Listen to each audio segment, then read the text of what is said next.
Já už nechci říct nic, já už všechno, co jsem věděl, jsem dal do tohoto díla, takže ať žijí duchové a ať žije naše představení hodně dlouho.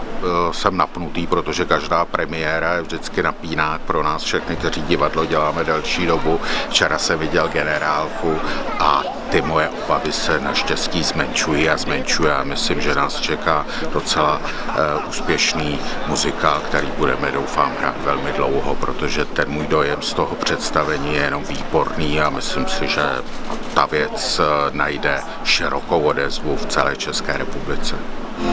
Skálo, skálo, skálo, proč je lásky málo?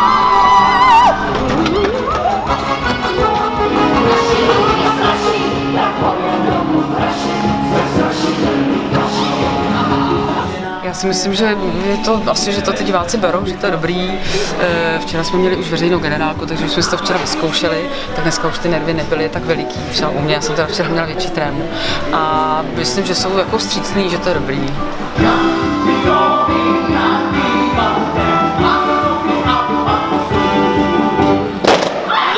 Děkuji. No, tak... Prostě strašná dřina, 2 měsíce zkoušet a tohle je pro nás taková jako trošku odměna, takový hezký večer, tak doufám, že to všechno vyjde.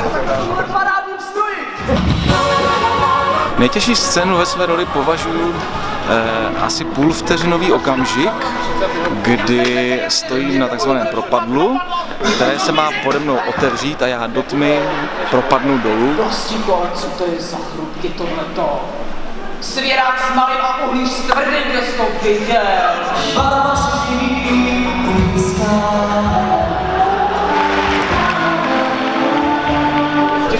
Já myslím, že nejtěžší je scéna, když přicházím vůbec tady do těch prostor a jdu do šatny, tak to je vlastně nejhorší, pokud to je v pohodě. Kostým je fantastický, kostým je úplně jeden z nejlepších kostýmů, který jsem kdy měl, jsou to kalhoty a košile. Trpaslík mě minul o fouse, no.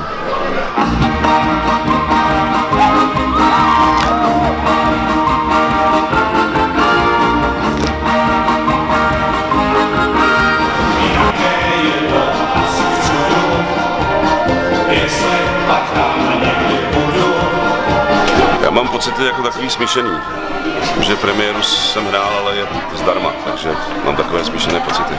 Takže až se budu těšit až na příští představení, teď už bude za peníze.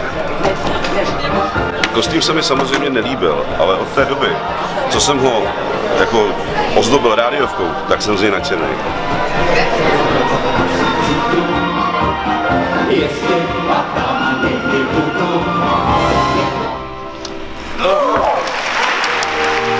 Vlaštovka se smívá, protože je živá. Důlky, žálky a co já?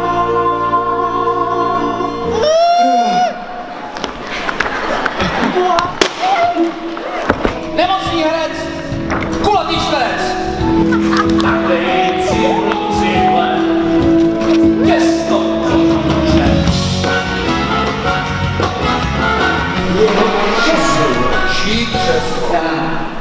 Vašeho prapradědečka, když nás chtěl postrašit, tak si do něho sedl a zmizel.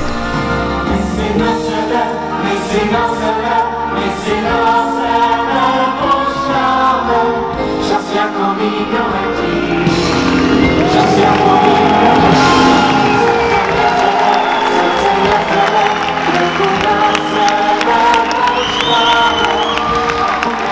Já jsem opravdu překvapený, musím říct milý překvapený a mám strašnou radost už vzhledem ke svému vztahu k Jardovi Uhlířovi, že ty písničky jsou nesmrtelný a že posloužejí takovéhle věci jsem nečekal a strašně jim to přeju a ještě jim všem moc děkuju. No, já řeknu jednu jedinou větu, že jsem byl až dojatý.